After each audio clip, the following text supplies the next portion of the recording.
in the case of the Guatemalan armed conflict, initially the guerrillas were like white, urban, middle class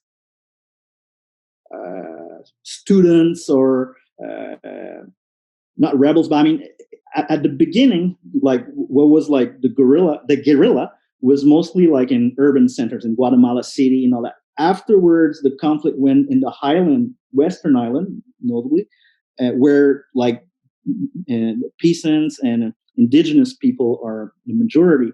And when they start to form cooperatives, groups, association, the military regime, who was already planning to develop the north of Guatemala, because Guatemala, even though it's a small country, it's really rich in natural resources, kind of like Colombia also, but in a smaller scale. And when they had plans for extractive projects, in which Canada also was investing in the mining sector, in the nickel. So there was a lot of land dispossession with indigenous people, and since they were starting to getting organized, they just do the amalgam of like indigenous socialism, cancer, national security. By all means necessary, we have to wipe them out.